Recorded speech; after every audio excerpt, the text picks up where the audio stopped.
Welcome back, everybody. I'm so glad you're here.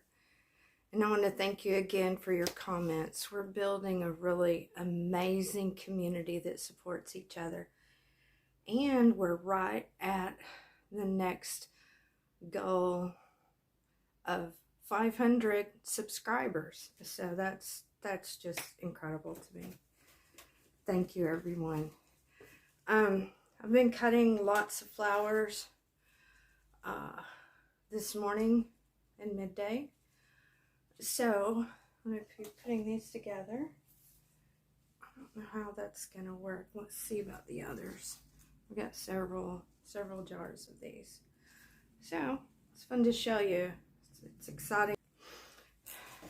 It's unbelievable that we have another case that's very reminiscent to me of our Lori Vallow Daybell case that was recently convicted by a jury on all of her counts of taking the life of her daughter, son, her new husband's former wife, connections to a conspiracy. So I have other videos that please look at if you are interested.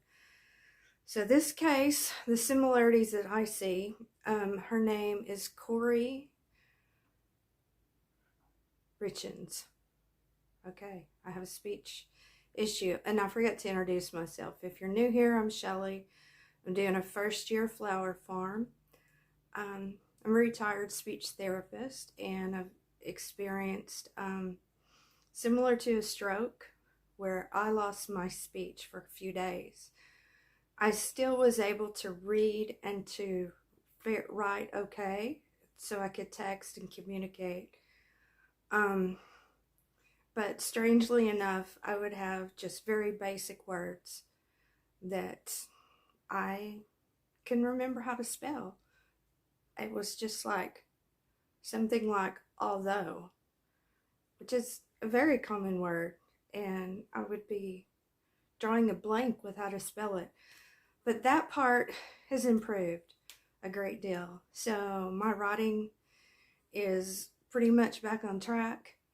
My speech is still, I just lose fluency. I lose my train of thought. And there are times that I'm about to say a word, and either I know the word and it's not coming out, or I can't find the word. But I know kind of what kind of word I'm looking for. So it's really odd to have that happen. But I'm doing these videos as a way to work on, this is like speech therapy for me.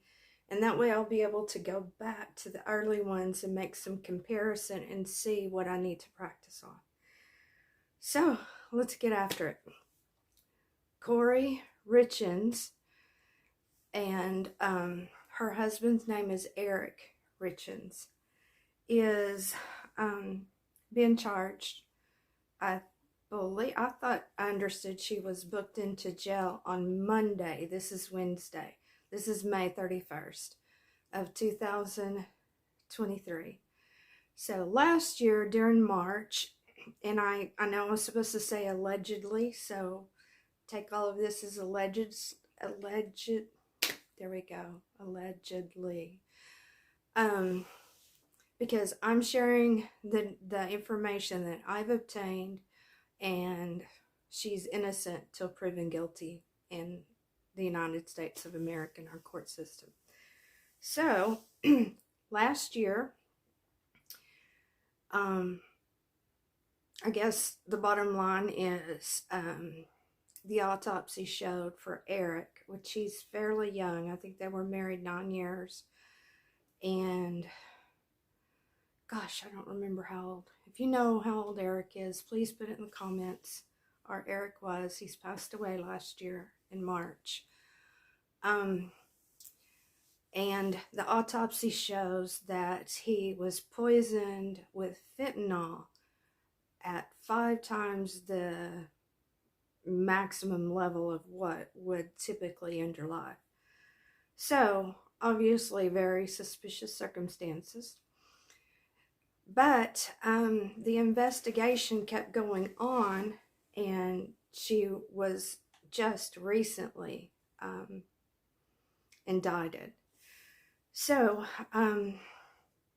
we have text messages, so very strong evidence that she was reaching out. I know people have said to the drug dealer, but it's being written as an acquaintance to get her some drugs. So she had tried to poison him a few weeks earlier, and he got very sick, and then he was suspicious because the backstory is, and it's lengthy, that she had been taking money that he wasn't aware of. They had a $3 million home, and taking out a huge loan against their home unbeknownst to him. And that was not the only thing. Their list of financial things that she was hiding from Eric. So he confronted her about a month before he actually died. And that's when things began to fall apart, and he let some people know, and it was also in text messages, that he was suspicious that she was trying to poison him. So I'm surprised that he stayed in that situation, because there's red flags. There's always red flags, but there's so much that we don't know and understand about what was happening and why he chose to stay in the unhealthy marriage for another month, knowing these financial things. They also had a prenup, and their prenuptial agreement was signed by both of them on the day that they were married 9 years ago. And one section in that agreement is, if he happens to die before she dies, then she is able to, their home would go directly to her and the children. But there are 3 boys that are younger, so it would go directly to her. But I know this is kind of confusing, but when he became suspicious that Kouri was attempting to poison him, he changed the deed on the home and put it in his sister's name. So see, these are some very, very similar cases. In Utah, a Morman, or Church of Jesus Christ of Latter-day Saints, I haven't found yet if she was actually employed and earning money, but I cannot fathom how she could get a loan and spend $2 million without Eric knowing and seeing that. So he, I believe that was a CEO of a masonry company. So he had quite a few assets. But let's see, back to the story. There I am. I went, thank you for your patience.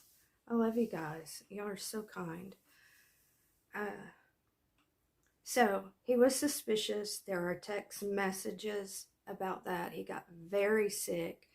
And then a few weeks later, there are documented text messages from Kouri to, it's been said drug dealer, but then others are saying acquaintance, that revealed this and came forward, that she wanted more. Well, basically, first she got hydrocodone, and rather than fentanyl, a high level of hydrocodone. He got very sick. So this time she was asking for fentanyl, and then she also asked for, I believe she worded it as that Michael Jackson stuff, that he died. When Michael Jackson died, and his doctor was there. And with my speech, this word has been difficult recently. Anesthesia, that's used by the anesthesiologist when a person is going into surgery to put them to sleep. So she was wanting a really high dose of that to end his life in a fashion that Michael Jackson ended his own life. So she was able to get the fentanyl, not able to get the stuff that she called the Michael Jackson stuff. Oh, thank you for your forgiveness.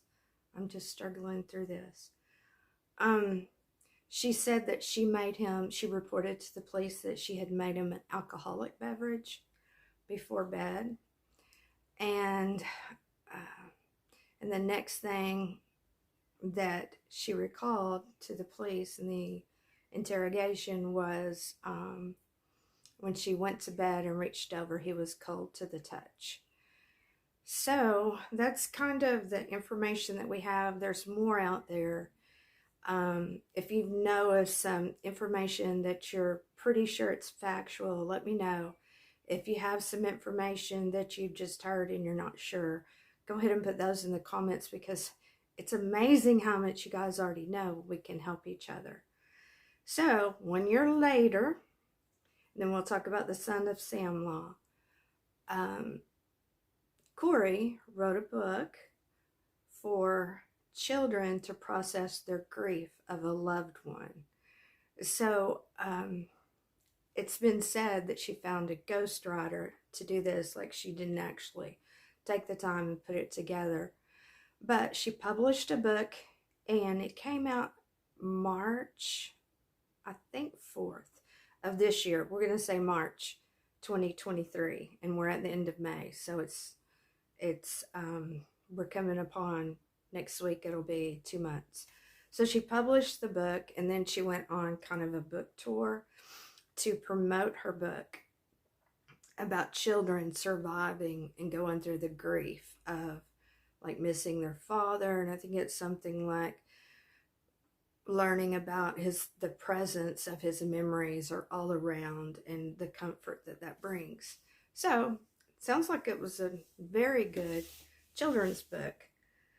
But with her being indicted for the murder of her husband, then Idaho, as with many states, has the Son of Sam law. And I'm not an attorney, but basically I'll just tell you, in which you probably already know, is that a person who commits a felony, I guess a person that's convicted of a felony, let's just say that, is not able to profit off of that crime. So she took the life of her husband, then writing about grief, the money that she would make from the books she would not be able to collect that. So now there's several different lawsuits. She's also filed for bankruptcy. Oh goodness, let me think. They're in a struggle over the home, which is like a $3 million home. The financial cases are stacked high, and honestly right now I can't recall them, but I'll share another video and let you guys know, like sort of an update. And the last thing I was going to tell you, I have been putting together this video on and off, working a lot in the flower farm right now. So much is blooming, but looking at Melanie Gibb, since I posted that poll to see which options of the 3 people that you would like to learn more about. And Melanie Gibb, if you remember, is or was the best friend of Lori Vallow Daybell. And she has a lot of information that she didn't share on Stan. And I uncovered this recording, which many of you may have already heard, that Lori had called someone that was sort of a fangirl of her book. It was on the East Coast, because she had texted her about it. And she said, hey, let me call you. And this recording is like 50 minutes long. It is mind-blowing. So, if you don't know anything about it, I'm sure you can look on the internet. I will put together as soon as possible to let you know so much more about Melanie Gibb. I feel like that she should be indicted, my personal opinion. And I think we've already I feel like Melanie Boudreaux Pulowski also should be indicted with a conspiracy, my personal opinion.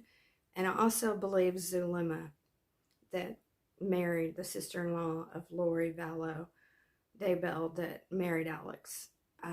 Those are the three that I would include in that Arizona indictment. But who am I? I mean, I know my voice is valuable, and so is yours. And I love to hear from you. But that's kind of where we are.